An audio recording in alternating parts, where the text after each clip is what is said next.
Good day, my name is Mark Malore. I'm an attorney here in Riverside, California. I've got a number of clients in Jurupa Valley that are facing formation issues dealing with corporations and LLCs, so I thought it helpful to put together a quick video on some of the ideas and considerations you want to think about when starting to form a business venture, whether that's a corporation or LLC. The first suggestion I'm going to have for you is that before you see someone like myself to form the business venture for you, you want to see a CPA in order to consult the CPA about the tax benefits and the tax ramifications for your particular business enterprise.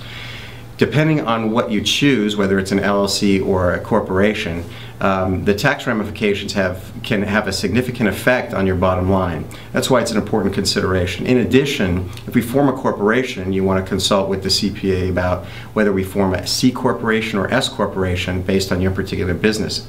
So those are some considerations that I want you to discuss with your CPA before coming to see someone like myself. It's easy for us to form it, but if we have some direction from a tax perspective, that's half the battle.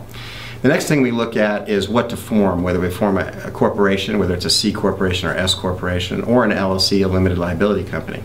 When we look to form those ventures, what are the differences? Well, there's some restrictions when it comes to shareholders and the number of shareholders with an S corporation. C corporation has no such restrictions with the shareholders and number of shareholders that can be part of the corporation.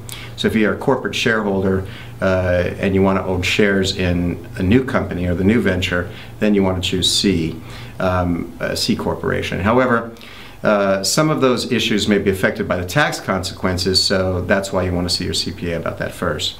Nonetheless, what are some of the other differences? Well, while there's no restrictions with the C corporation in terms of shareholders, there are restrictions, or rather there are downsides when it comes to a tax perspective about the differences between S and C. For example, a C corporation is taxed twice. In other words, the corporation gets taxed on the income it earns, and then when the income is devolved to the shareholder will pay an additional set of taxes on their 1040 on that. When we do that, however, you get a simple double taxation problem, which may be a downside to that particular business venture if you don't have a high profit overhead margin.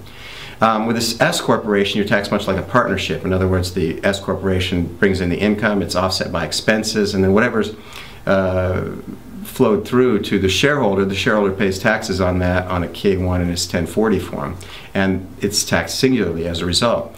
So from a tax perspective, there could be a difference, and that may affect you and the type of business venture you want to form. Now, from a liability perspective, which is the next question we want to answer, there is no difference essentially from an LLC to a corporation. Both protect you from personal liability as long as it's, you're not being accused of fraud or something like that.